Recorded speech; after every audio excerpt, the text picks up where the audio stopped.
Greetings, I present to you the SMK, the Sentinel's Marvellous Kaleidoscope, on CFRU 93.3 FM in Guelph, Ontario, through the web on CFRU.ca, and syndicating across Canada. I am your guardian overseer, Nicholas Cooper.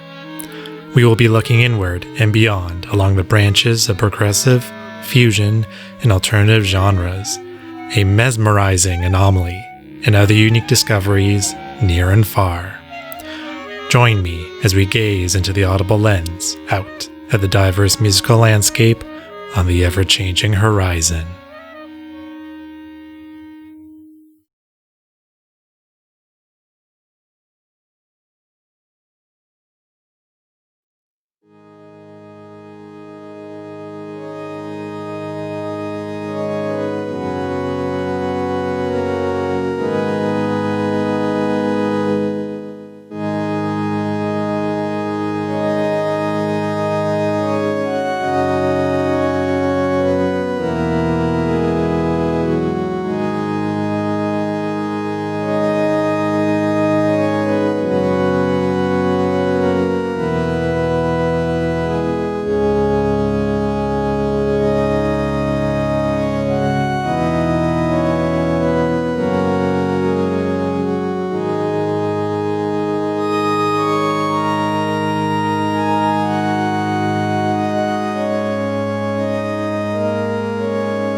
Greetings, my good centuries, to a brand new audience far from the Observational Tower interview series, continuing on with this fall 2020 season, continuing on this during COVID-19 pandemic, where we still, I think it's in the works, trying to get back into the CFRU station, but we'll have to do what we can. And I'm blessed to be joined by a gorgeous soul today. Why don't you introduce yourself to our good centuries? Yeah, I'm Sinead, otherwise known as Animal Party. Thanks for having me. It's a pleasure to have you here, Sinead. Let me first start off by saying an early congratulations to your brand new album, Enchantment. Well, thank you so much. Yeah, it should, we'll be recording this almost a week before it's released, I believe. When is it going to be released? Yeah, it's the 21st of October, which I think is a week away. Week away from when we're recording, and hopefully I'll get this out for our radio listeners before then. Sweet. That'd be great. Yes. So let's start by personal check-in. Everyone has been experiencing this, and I've been asking the artists on the show, how have you been handling the circumstances presented to you with the COVID pandemic? It's approaching a year now. Oh my God. Yeah, I can't believe that. Yeah, I mean, it has its ups and its downs. So, the ups are I think it's brought me closer to my friends, my best friends, because I can't see all the other ones. So they're kind of family now, which is great. And also I think it kind of gives us a bit more time to for self-reflection and to work on our art and our music. I know that it's not as easy for everyone because of the anxiety and stuff that it causes, but it gives a little bit more time. It allows us to maybe save a bit of money by not going out and traveling and stuff like that. So I'm trying to use this time to plan for a music career in the future. And save for that. I don't know, I'm lucky enough that I'm working 2 days a week at the moment. So it just about allows for that.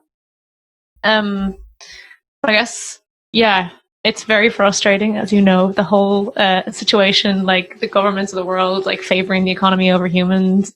I don't know, I feel it's more clear to everyone now that capitalism is the culprit, and it causes a lot of inequality, and that's the issue. And it worries me that maybe we'll come out of it worse off, but I don't know, at this point I'm just kind of taking a bit more of a nihilistic approach because nothing surprises me anymore, and we might as well just focus on the good things in our lives, because instead of depending on external factors to make us happy, we need to just learn how to make that for ourselves now. Yeah, this pandemic is bringing out a lot of truths about what we've been living through the last century probably, or more, and how we combat that while we're trying to be safe with each other, with our health. And yeah, I think I agree with you with trying to take each day at a time and trying to find and hold on to the good things, like friends, even at a distance. How friends is a thing you've said. Is there any other way that you've sustained your peace of mind during this time? I don't know. I think getting used to being alone is a really important thing.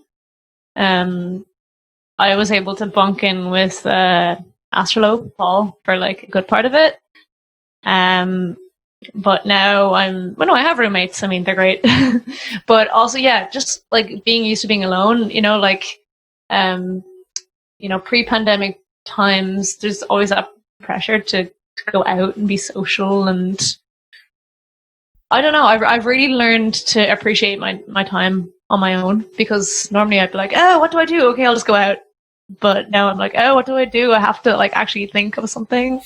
And it's allowed me to explore some new stuff that I wasn't doing before. That's kind of an opposite for me, because I'm more of an introvert, and I was just starting to get out more, and the pandemic like stopped that process of being more social. And yeah, I hopefully doing these interviews with artists and really gets me to socialize and continue to develop those skills. Yeah, I mean, it's all going to be waiting for you when it's all over. Oh, I hope so. So very much. Yeah, me and my friends were talking the other day, and like, basically, we've decided that we're not going to get any older in between. Like, we're just going to pretend like it didn't happen, you know? And it's just like, oh yeah, what was that last 2 years? No, it didn't happen, you know? I don't know. I don't really know how to explain it, but yeah. Well, the difficult parts we'll leave in a Pandora's box. Yeah.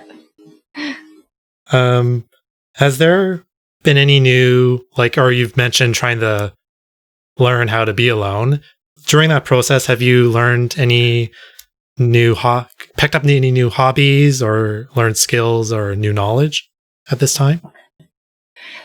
Yeah, well, over the past 3 years, I'm working full time and doing music and having a social life. And there's a lot of things I've had to sacrifice, like visual art. So I've been doing a bit more of that. I've been learning some new programs, like Illustrator and Photoshop, and trying to work on that, like bit by bit, because I never had time to do it before. So there's that. And yeah, my friend gave me a skateboard recently, which is like something I never thought I'd be able to do, and I still can't really do it. But like, you know, you can't congregate indoors anymore, so what do? Like, you need an excuse to go outside. Excuse to get out there. Yeah, so yeah, I got that. Actually, some guy said to me the other day as I was passing by, he was like, "Are you a beginner?" It was that obvious? So embarrassed. Yeah, I guess so. I thought I was doing pretty good, to be honest, but I don't know. I guess we all have to start somewhere. Yeah, exactly. Yeah. Why don't we kind of like situate ourselves with, because we actually met just before the pandemic in person at a concert that Astrolope and I were performing at Duffy's Tavern. And I'm actually thankful that you were the one who came up to me when I was like getting my stuff all put to the side after my Piers Ulvi performance. And yeah, had a good chat with you. Yeah, that show was really good, actually. I came straight after work, and then I came in kind of halfway through your performance. And I don't know, it was just very atmospheric and strange, and like everyone was quiet. And I was like, ooh, what's this, you know? And I was like, oh, that was sick, you know? Maybe the other bands will be good too. And then then Aaron Corbett played, and Sages played as well. I had never seen either or heard of either of them. And now I'm a big fan of both. And of course, Astrolope rocked down the house too. So that show was amazing for me. Yeah, I discovered 3 new artists, so that was great. Excellent, yeah. Yeah, they were all amazing, and it was a pleasure to play with them. And actually, I guess technically now I've interviewed all the artists on the show. Oh yeah, cool. I actually saw Sage's performance, just like looking it up the other day. I was like, whoa. Yeah, on CFRU's YouTube channel. Yeah, exactly. So everyone should check it out. Yeah, hopefully we'll be able to get artists back in the station for at least those kinds of performances, because that would really help. I don't know if you would agree with that, helping out artist at this time. Yeah, of course. Absolutely. Those are great high quality videos. Mm-hmm. So let us now dive into you and your musical upbringing, or how you've developed your musical passion. I guess let's start off. When did you first hear music? Well, I guess, just like everyone else, I first heard it on the radio and through my parents when I was younger. And yeah, for me, it was just a bit more of a passive thing back then. I actually wasn't really into music until I was a teenager. Like, I didn't really know any lyrics to any songs. I didn't go to any concerts or anything. I was more of a visual artist back then. And I sat in on kind of traditional Irish sessions with my parents. But then I guess when I first appreciated music was when I was about 13 or 14, and I got my own little bedside stereo kind of thing. And there was an indie music station. So then, I don't know what clicked, but for some reason I liked it then. It was very out of the blue. Or we should mention that you were actually, you came from Ireland, correct? Yeah. That's pretty interesting. Because that, I would think that really dives into like your influences, your music, your musical style.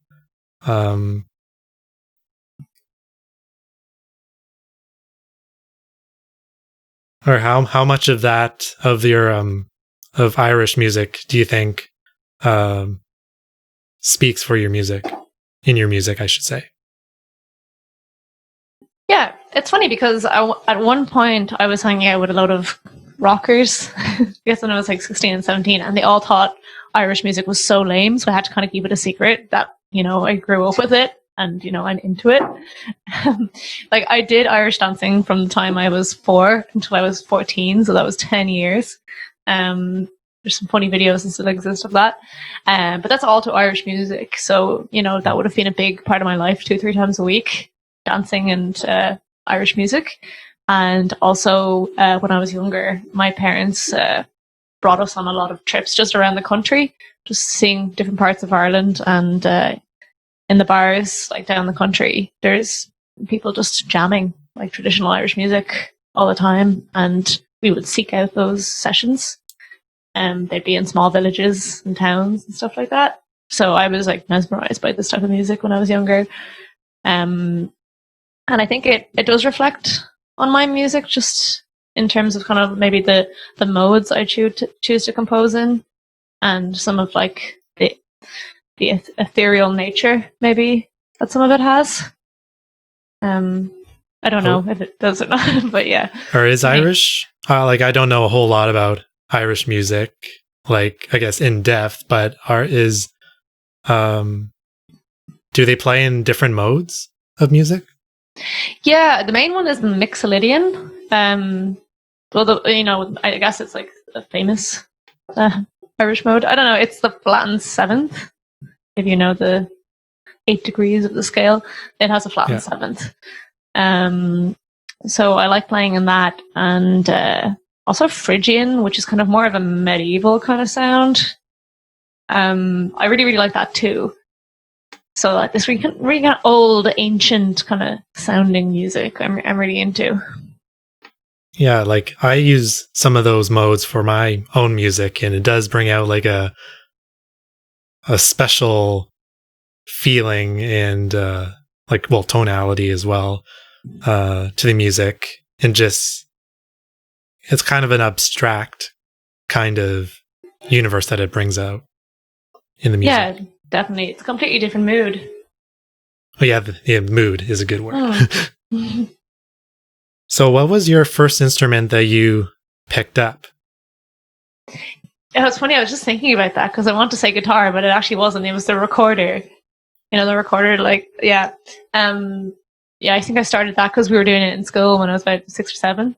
And, maybe even a bit older, but Yeah, I got really into it because I was good at it. And I must have annoyed my parents so much, but yeah, I joined a recorder band. Like I got the big one. So there was Oh, like yeah. 4 different types of recorders in the recorder band, and I got the big one. I think it was like €100 or something. I was like begged my mom for it, and yeah, we did all these like 4-part, like 6-part kind of, I don't know, like Christmas carols or just like pieces or whatever. So.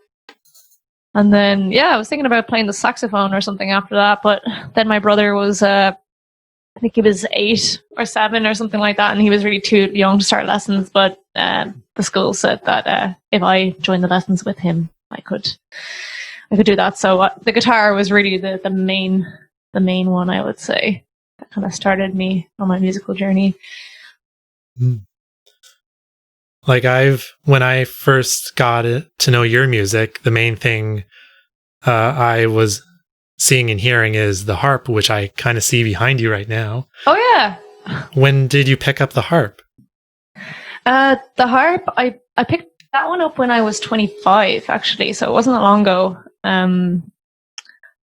Because when I was making this electronic music, there were like a lot of harpy parts that I wanted to make, and I was trying to make them on the synth and didn't really work, so I downloaded a harp plugin and wrote some of the parts, and then along Quaid, actually, you can get these small harps for $7 a week. So I just like rented it. I went to a few jams, and then it was just really, really natural. And it's always just been my favorite instrument. Like Joanna Newsom, she's a harp player. She's my favorite artist of all time. And I've always wanted to do it, but it was always too expensive or, out of reach. But then there's a new harp maker in Dublin, like just down the road. And she was just starting out. And so she gave me a really good price on this one. And it's a small one too, so I could afford it. So oh, incredible. Yeah. I actually had a harpist on, it would be like a year ago now, for a Guelph artist, the Naked Harpist. Yeah, the Naked Harpist. I follow her on Instagram. So I do want to know actually what kind of harp that is, because I know the Naked Harpist has a lever harp. Yes, this is a lever harp as well. I think the Naked Harpist has a bigger one, like a 34 string. If you're listening, yeah. This is a 29 string. This is actually up on a table right now, but like it's missing the lower strings, so it's smaller in size. So it doesn't have those bass strings, but I can actually carry it around like on the subway and stuff, Well, the other one is a little bit too heavy. Well, you can, but yeah. How was that like transition between like, or is there a huge difference between playing guitar and playing the harp? Well, actually, it's perfect in some ways because the acoustic guitar, especially the nylon string guitar, even though I'm more of a steel string player, the spacing for the right hand is actually kind of the same as like a nylon string guitar. And then a lot of the strings on the harp are actually nylon as well. So the right hand, I already had a lot of strength in my right hand. I also am quite familiar with the keyboard. I'm not like classically trained or anything, but I know it. And on the keyboard, the notes are in order. And in the harp, the notes are in order. You know, the way on the guitar, it's kind of like they jump in fourths or thirds or whatever. So in terms of like my brain and stuff like that, it made sense, but it just took like a year or two of practice really to get to the stage where I'm at now. Nice. So, having been born in Ireland, when did you come over? First come over to Canada? It's actually kind of a complicated story. Like, I came over in 2015, stayed until 2017, and then like my visa ended, so I got kicked out. Went back to Dublin for 1 year, moved to Berlin for 1 year, and then magically came back. I found a loop in the system, totally legal. But I found a loop in the system and then came back in 2019. So I've been here for a year. I was actually talking to a friend the other day, and I realized that I was actually only here for like 6 months of like no COVID. The future is going to be bright, I think. I mean, it's good now, but Well, I'm glad you're here with us now. It's good to be here. Is there a big like social or cultural transition or change between Ireland and Canada? Have you find? Oh yeah. Yeah, it's so different. It's, people ask me this and I find it really, really hard to explain because it's like, how do you even explain that? Like people at home, the party culture is different. People drink a bit more at home. I don't know. We're both very friendly in different ways. Like I find like with Canadians, there's like the utmost respect generally between individuals. But I find like in my life in Dublin, it's a bit more like it's more okay to just make fun of people, like in a lighthearted way or something like that. But you wouldn't really want to do that with people over here because they might think you're offending them, or maybe you are offending them. I don't know, but I found the music scene was very different as well. Oh yeah, how are they? Yeah, how do they compare to each other? Well, over in Dublin, just shout out to everyone over there who, I know in the music scene, by the way, you're all great, but I wasn't as immersed in it. I didn't know the bands very personally. I had my own friends and then there was kind of like gigs and it was hard to get people out to gigs. Most people like live in the suburbs. It's not like Toronto. It's an enormous city where the suburbs is the city, essentially. And yeah, I didn't find it as easy to make my group of friends the musicians around me. While as soon as I came over here, I started going to gigs and talking to people, and then all of a sudden they became my friends. So it wasn't nearly as difficult. I don't know. I didn't have to try very hard at all. It just everything kind of fell into place. And then with the music scene as well over here, I feel like the types of music being played are pretty different. I feel like maybe it's a bit more experimental. Like, for example, Duffy's Tavern, Aaron Corbett and Sages and Astrolabe and yourself. None of them are a 4-piece rock band. Or an indie band or a progressive. It's all like you can't define any of those types of music. So everyone's making something completely different, which suited me perfectly because I was making kind of weird stuff too. So that's kind of why it worked. So we're all a little weird over here. Yes, here. The kooky. Well, that's good. That's good to hear.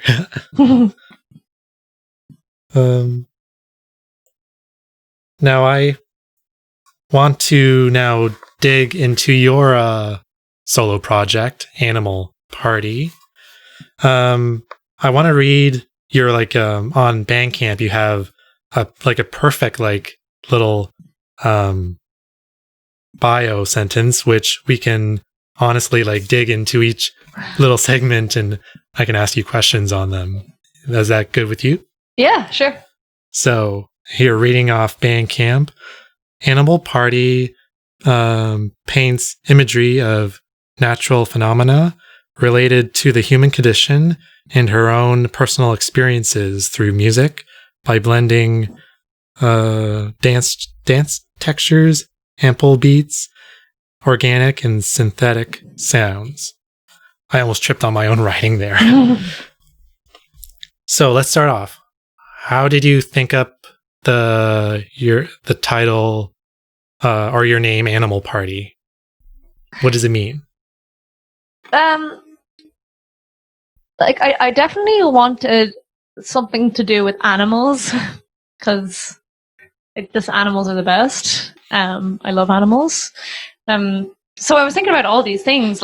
I love polar bears, are my favorite. So I was like, Solar Bear, that's the best name ever. And then it turns out there was a band from Dublin called Solar Bears, signed to Warp. And I was like, I can't do that. Panda Bear. And then I was kind of like, oh, but that's kind of like one of the stupidest animals, even though it's super cute. I don't want to be stupid. Sorry,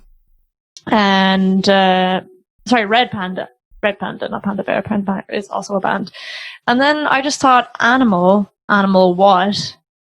And I just thought of Animal Party, all of them at the same time together. And I don't know, it just it seemed like a pretty good image to me. And also when people are like, "Oh, what's your band name?" and you have something that's impossible to pronounce, and or like really long, or even like really plain or something like that. It's just, if someone says, what's your band name? You say Animal Party. Like, I think people would remember it. And I just think it was quite representative of like what I wanted for the project. It was quite playful.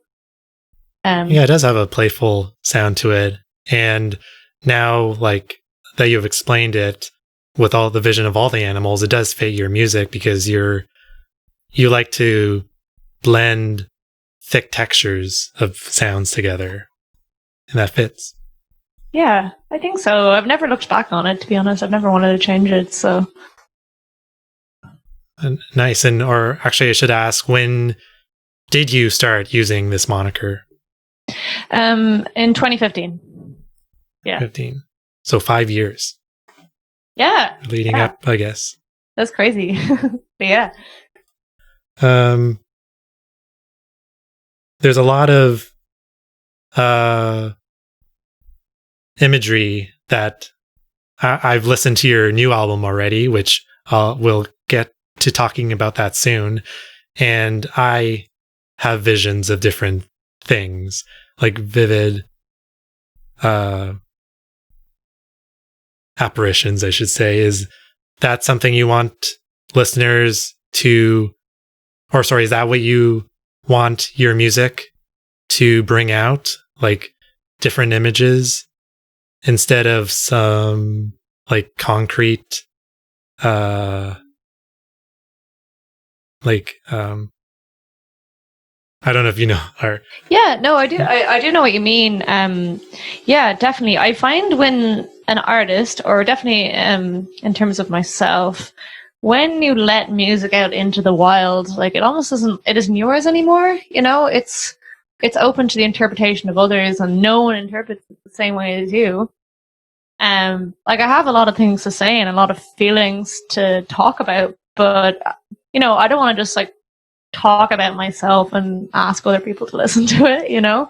I'd rather kind of shroud it in mystery, and you know, it's still as meaningful to me, but it's more abstract, and I like the idea of other people interpreting it in different ways and yet still kind of getting the feeling of what it's about.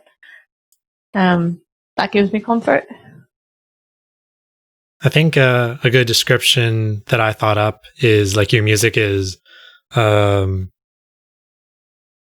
it's like impressionism, that kind of style of music.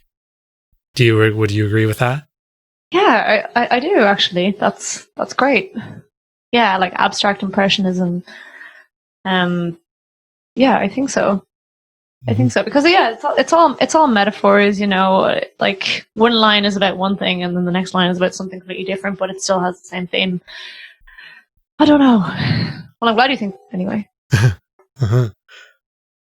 But I guess going on with that description, I guess you kind of try and give us images of natural phenomena. Are you deeply connected with nature? And you try and give that imagery to us?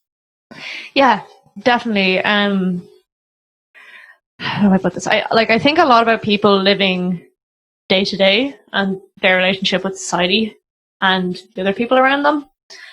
I guess it's just important to know that humanity as a whole is a tiny fraction of what the Earth consists of.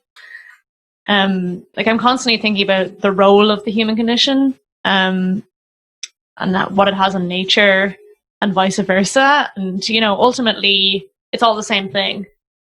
And it's a symbiotic relationship. Like, do I have a symbiotic relationship to this land? What can I do to respect the nature around me? How is this forest like a city? What can we learn from this? You know, everything is natural. I don't know. Well, that's kind of an interesting look.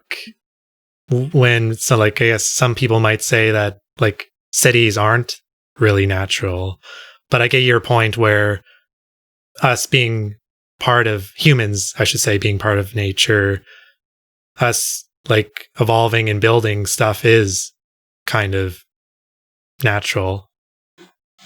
Yeah, I think it's important to respect a plant as much as a person, or as like, an animal as much as a person. I don't know.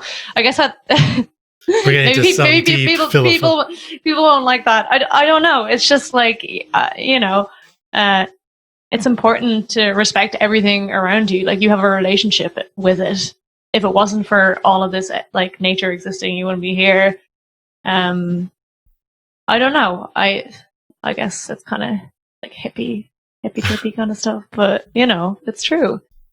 Well, no, it's true that we should, like, I guess for us right now, it's a good thing to reconnect with nature. And I guess one thing that comes to mind that, like, well, cities bring out a lot of noise pollution, and I have a cottage on Lake Huron, and I just came back from the summer, and I hear a huge difference between like all the nature there and the city sounds here.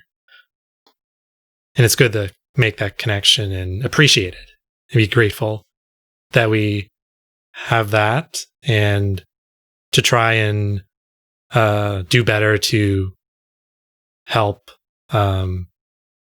keep that nature alive for centuries to come. Yeah, definitely. I'm much more of a nature person than a city person. Mm-hmm. I like people, though. Don't worry. Yes, we like people. So, and then another part of that imagery that you try and give us is, I guess, a relation to the human condition and personal experiences. I don't know if you'd be willing to give us some insight into what kind of human conditions and experiences that you address in your music.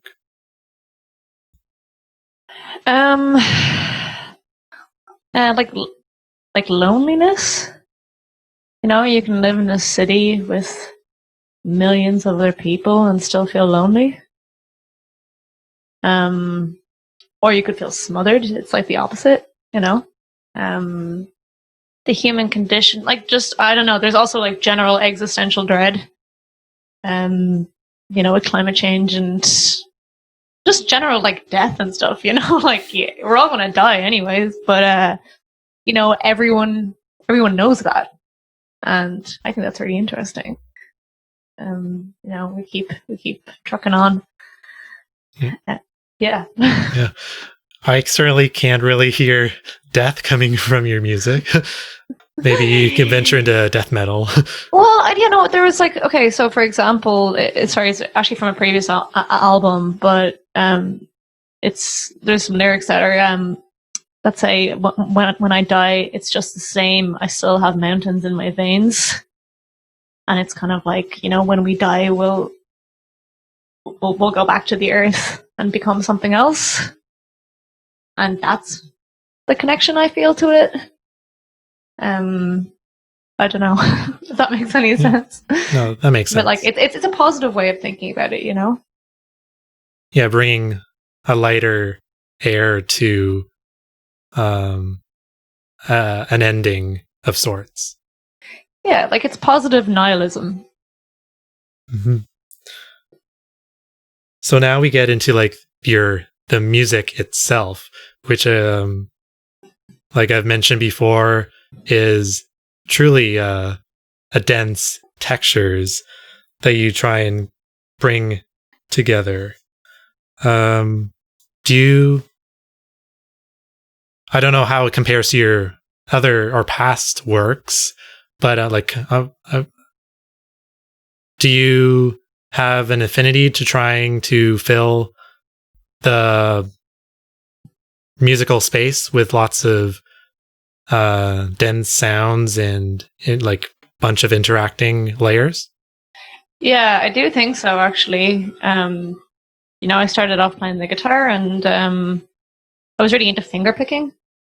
So I guess there's even though it's one instrument, it's like kind of a bunch of stuff happening. And I was in a band with another guy, and I liked when he also finger picked as well, but played slightly different notes, but harmonized. And that was the best sound for me.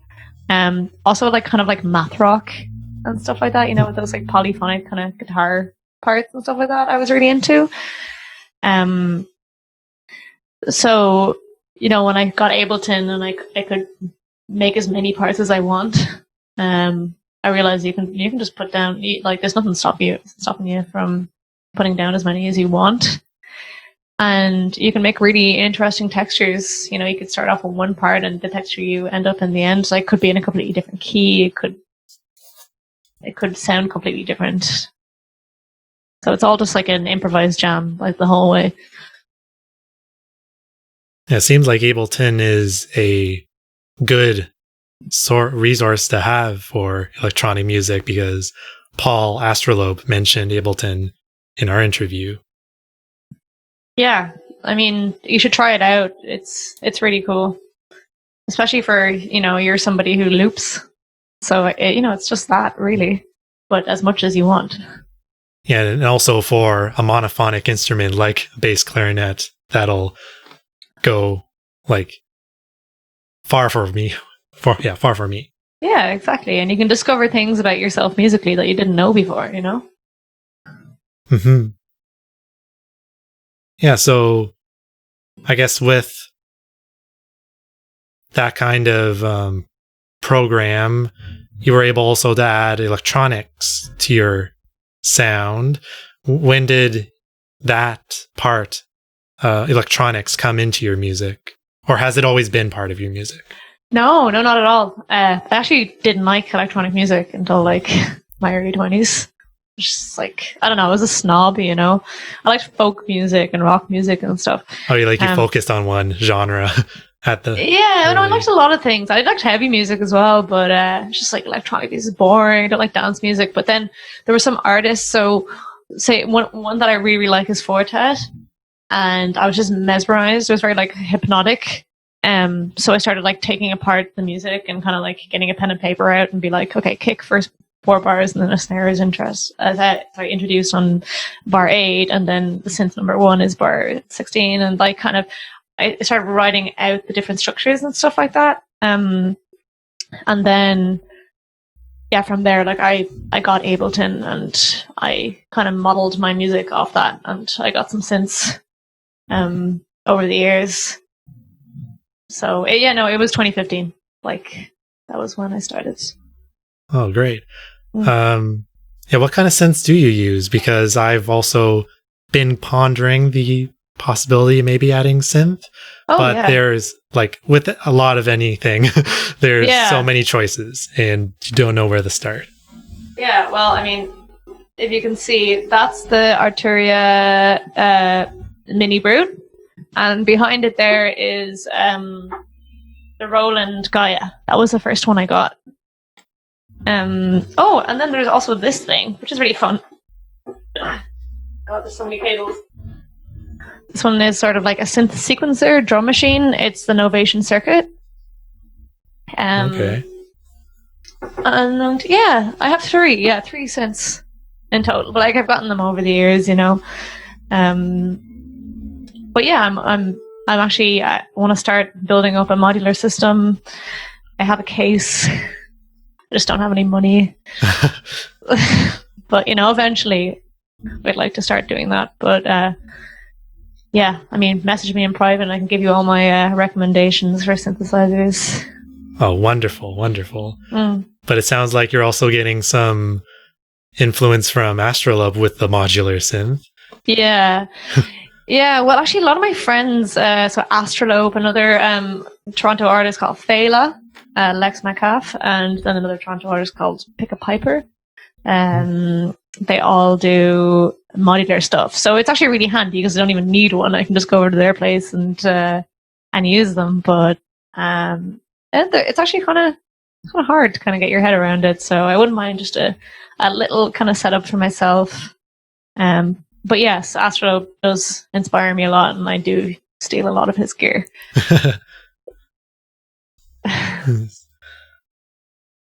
Right. I think, or also, I guess with that, you're able to blend, organic and synthetic sounds. And how, I guess you've learned how to incorporate both during live performances and like switch between them. Was it difficult to learn to multitask that? Yeah, I mean, I'm still learning. I'm like very sloppy. Even though people will be like, no, it's perfect. It's just like you make enormous mistakes every time. But yeah, like to me, I need to be doing something at all times. I'm like very, I'm kind of fidgety when it comes to like live performance. If like there's like 4 bars where I'm not doing anything, I feel awkward. So I started bringing the harp on stage. As well as my Roland Gaia synthesizer, and I delete all the synth and the harp parts from like whatever I'm playing, and then I play them live as best as I can. I think I did see some snippets of your performing, or no, it was one of the live streams from the last few months or something, and I think you did pretty well. You get. I guess we all think we're not doing well, but we have to give ourselves more credit than we usually put on ourselves. Yeah, that one was really fun. That was with Astrolope on the keys as well. So I don't know, it was a nice vibe. Mm-hmm.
why don't we now move on to your new album, Enchantment? And it's going to be it released October 21st on Plutoid Records, record label that just released Astrolope's 90 Degree Angel album at the beginning of this month, October. I already told you this word from listening to the album already.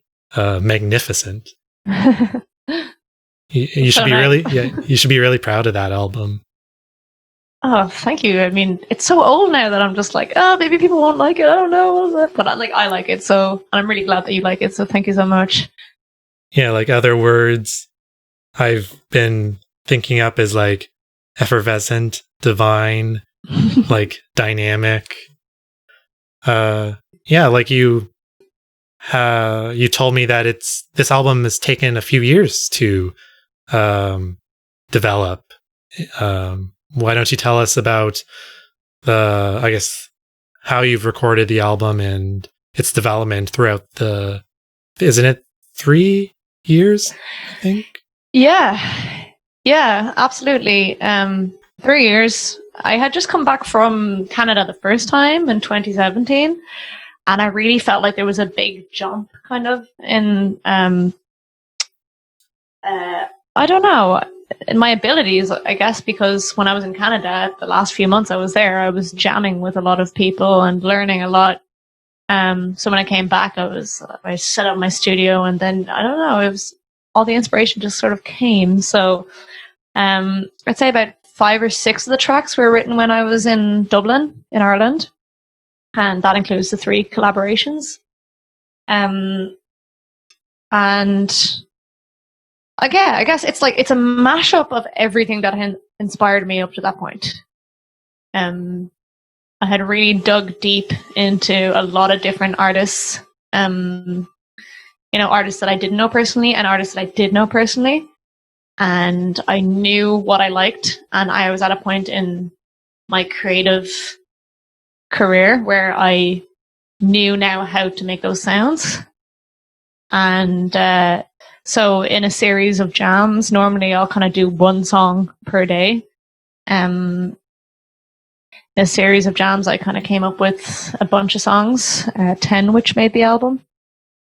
And some of them were also written in Berlin when I was living there.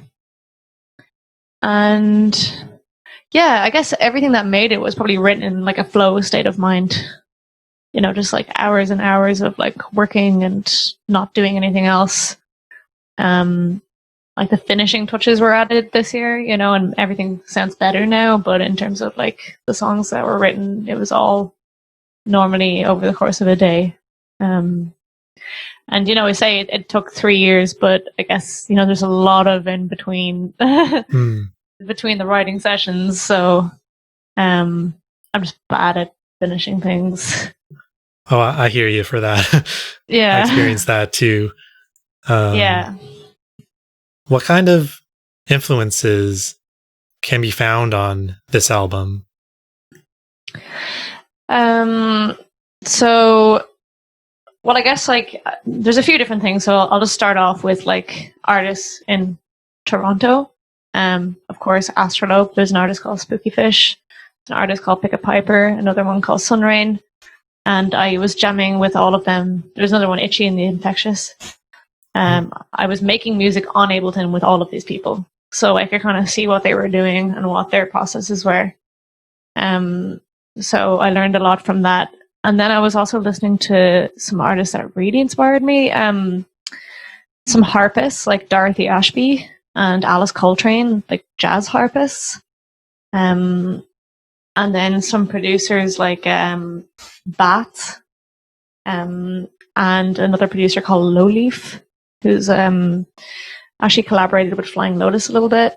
I was like listening to their albums like obsessively, along with tons more. And and when I say like a mishmash of everything, that goes from folk music, like the melodies I choose and the instrumentation I choose, and then say like house music, like the beats I choose, IDM, like intelligent dance music, which is like more focused on like sound design and like creating like new types of sounds, like synths that you mightn't have heard before.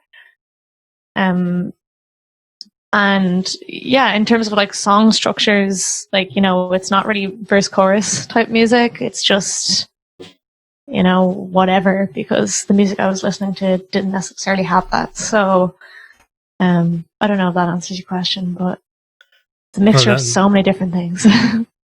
Yeah, no, that answers my question. Okay. And it opens up more thought into, like, you said for the I guess the composition process, or the jams, I should say, is that a lot of improvisation and just discovering sounds and the sounds that come out? Yeah, definitely. You know, it's a lot of the time it's a series of 4-bar loops, or 8-bar loops. Something isn't working, you know, I can reverse it, you know, double speed it, repitch it, slap an effect on it, see what works. Like, I try not to delete parts, and then these new things just happen. You know, a lot of the time I feel like my music isn't my own because it's just, there's some like spiritual kind of thing going on that allows these sounds to just like make themselves. A lot of the time it doesn't even have an intention. So, yeah.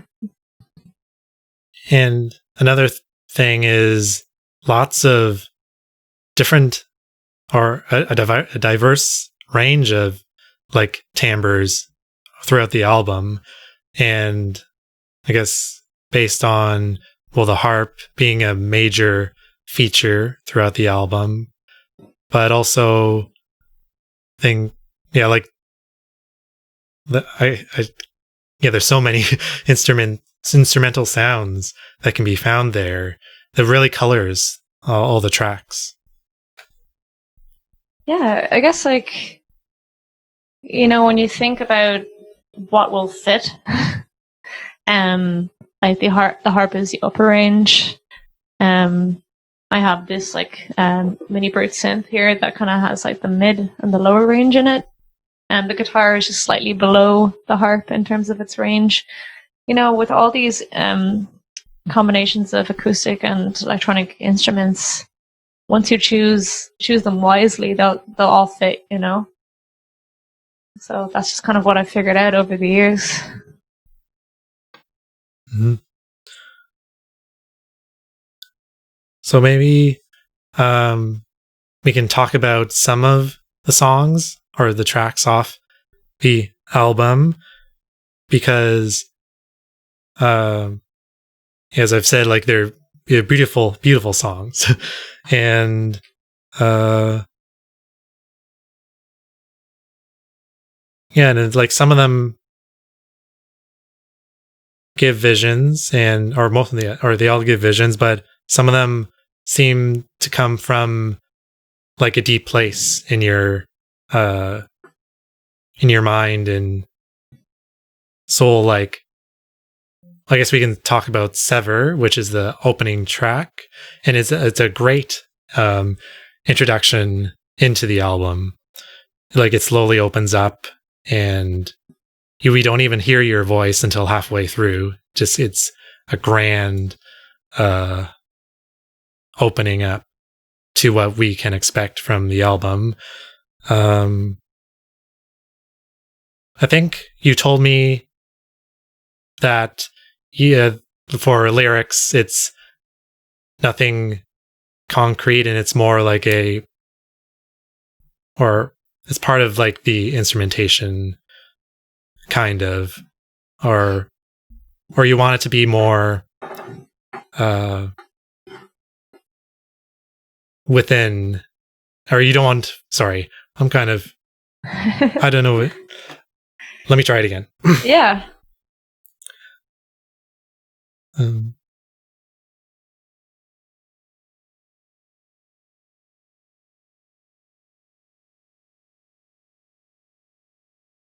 No, I lost track. No, I can tell you if you want, when you were saying that about lyrics kind of being improvisational. They are. I'll play the track and I'll sing along to it and I'll improv things like until I find the lyrics. I don't like sit down and write a poem and force it to fit. It's improv as well. That's what I was trying to say to you before about it being like an instrument. I don't kind of start off with an idea. I'm just like, what am I feeling right now? What is this music making me feel? What do I want to say? And that's how it works. Okay, so the words, you didn't even plan the words before composing. No, not really. It's I guess it kind of reminds me a little bit of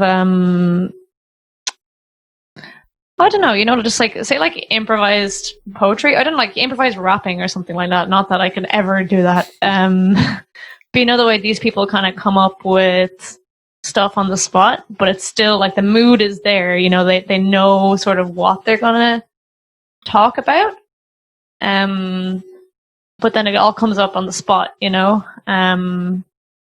it will take me a few tries. I'm not gonna get it first time. I'm not that good, but that's normally how it works.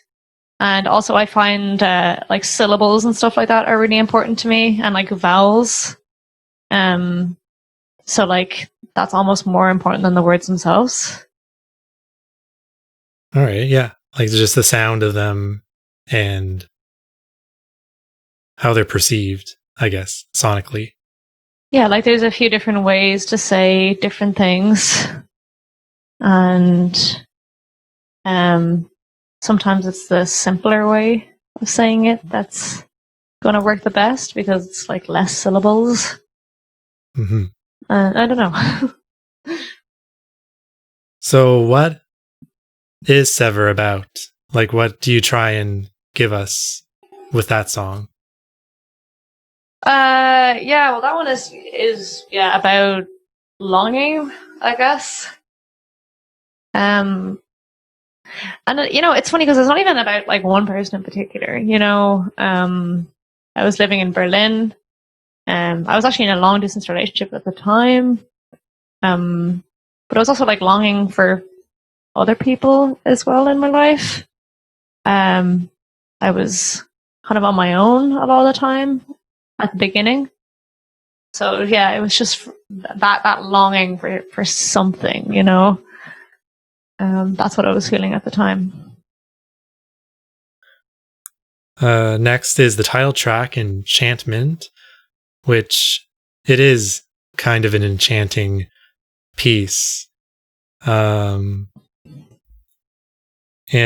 well, that was the first single that came out for it. What about this song? What is it about? Yeah, that one is a little bit darker. It's kind of more like feeling trapped, being unable to escape from something or from someone. If you know what I mean. It's just like hard to get out of things sometimes. And at that time in my life, I wasn't really very vocal about what I wanted with certain people. And yeah, I felt a little bit trapped. And actually, this is another reason why I'm not so like straightforward with lyrics. It's like, if you write a song and it has really straightforward lyrics and the people in question know exactly like, like what it's about and that it's about them, and then they feel really betrayed and, So yeah, I was at a point in my life where I felt like extremely trapped and smothered by someone. And I guess like the end of it, like enchant me, is like wanting to be in love with this person, but I just wasn't. So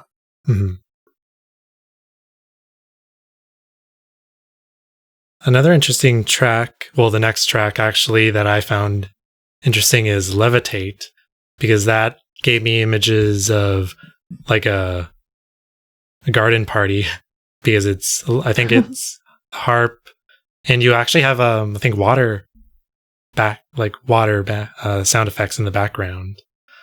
Yeah. What It's is? one of those water features. You know, I don't know whether it's like a Chinese like water feature thing. It has like a ball, like a fountain. I don't know. But yeah, my parents have one anyway, and I sampled it. I don't know what a garden party is. I think it's like a British thing. Oh, Or like, okay. because they always have, well, I'm assuming they have gardens and like to have their tea out there. And so Okay. that's what I'm, my image of it is. Yeah, I gotcha. And, Sorry, what did you want to ask me about that one? Yeah,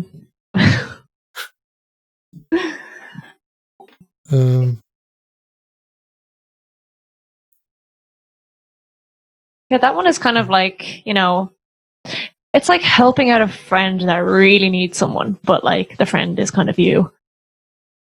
oh, like helping yourself. Help yourself. Exactly, right?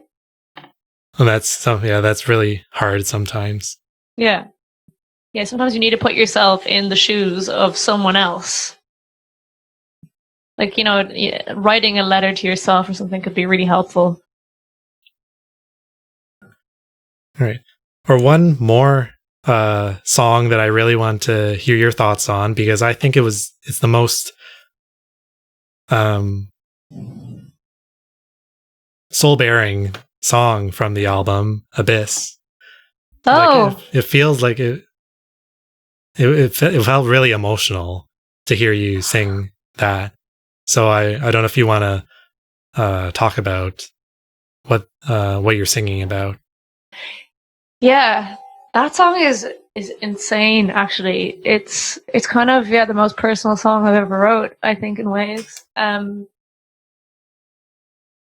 It's kind of like a mixture of everything I just spoke about. Like, I really was stuck in something that I needed to get out of, and it was causing a lot of pain, and I just wanted it all to end. And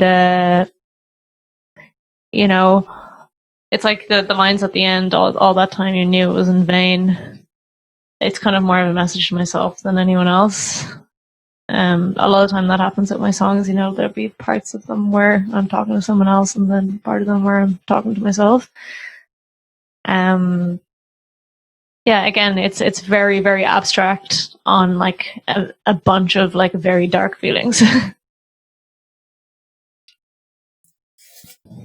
Or as a more general question now that from what you've been saying, do you find that music is a great way for you to communicate these hard feelings and experiences?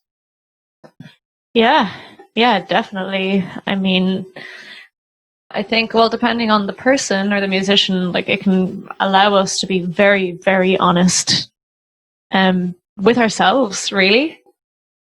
People don't necessarily know what you're talking about, but you are putting yourself on the table, and I guess it's open to interpretation, but you're kind of communicating a part of yourself that can't really be said in words.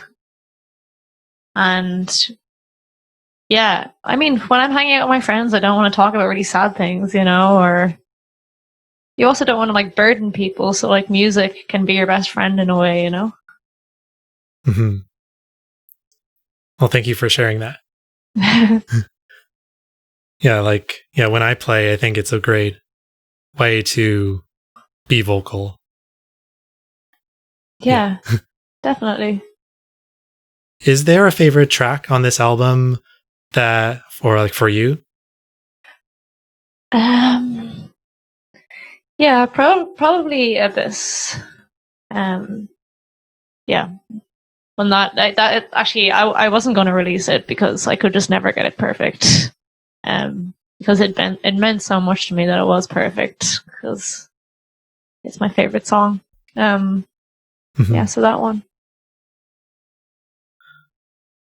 I think one final thing before moving on with this album, you did mention there are some collaborators on the album. So I think why don't you tell us about those musicians? Yeah. So, well, in order, Evening, the fourth track, is a collaboration with my friend Sean Bird. He goes under the name Signs. He's a house producer.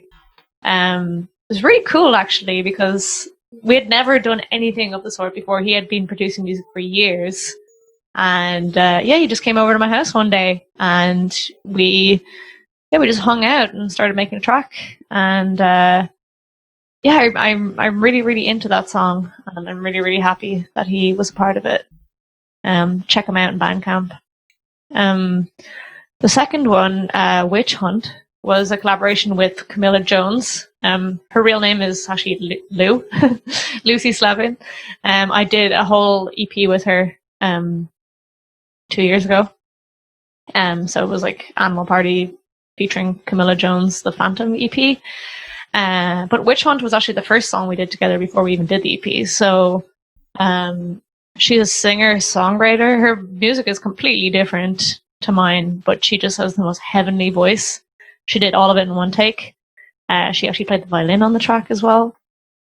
She's a killer musician and a very inspiring person. She actually lives in Tasmania. She's Irish Australian, but spent all her life in Australia. And then the last one was actually really interesting. It was my friend Aisling Brown. And so Aisling is just a friend from, I don't want to say from school, but from my area. Lives in my area, and sometimes at parties they would take out a guitar and just start strumming along and singing, and I always thought they had a beautiful voice. So I said to Ash, "Oh, you want to hang out and jam one time?" They were kind of hesitant because they'd never done anything of the sort before, and I knew they wrote poetry, but I managed to convince them. And they came over one day and were really, really nervous and didn't really know what to do. But I was just like, here's a loop, just go. Do 2 takes or whatever. And what they came up with is just magical. It's one of my favorite songs ever in the whole world. And I can actually say that because it's not just my song, it's collaborations. I feel like I can say it. But there are parts in that song where I just actually want to cry because I think about Aisling. And it just fills my heart with warmth. So, and I miss them. They're in Ireland, so yeah. Yeah, I think I guess with solo projects, it's special to get other people to help you out and bring a different side of your music out. Yeah, exactly. And they had never done anything like that before. And I don't know if they've done anything like it since. It was just like magic. As I said, sometimes there's just spirits flying around the room or something like that, and something happens, but that's what happened that day. Yeah, some sort of aura comes and manifests in the room. Exactly. So hopefully by the time this interview comes out, it'll be a few days before the album comes out. Do you have any future plans for Enchantment past the release date? And I guess your musical journey in general? Oh, yeah. So many plans. I mean, I want to... Well, of course, I want to submit it to blogs and stuff or see if people want to repost it. But I'm going to do a live video of the album. It's actually just taken me a while to get it together because I'm managing other people as well. I would like to do an album release eventually, even if it's in 2 years, even if I haven't written another album by then, I want to do an album release. So that would be cool. And general plans for Animal Party is just keep going. I want to tour. I want to do this for the rest of my life. So whatever it takes, whatever people are up for. If you want to play a show or go on a tour or whatever it is, this is my number one ambition. So yeah. Yeah, that's wonderful to hear. I think like with this passion and the music you're creating, you will go far. That's so nice. Thank you so much. Thank you for everything you do for the community. I do what I can. Why don't we end off here with your words of wisdom? What kind of words do you have for us? Maybe a little bit better than Paul's. And yeah. No, his were okay. Yeah, basically, like, I am not a naturally good musician. Like, I just do it. I just press the buttons and eventually something good comes. So it's like, some people say, I haven't got a note in my head. You do. And it's the same with every type of art. Like, anyone can do it. Like, I really, truly believe that. I don't have the natural ability. It's just all work. And also, stay off your phones. Don't spend too much time on your phone. It makes you sad. But yeah. That's all great words. All great. Thank you, Sinead, for this time together. Oh, thank you so much. It's been so nice talking.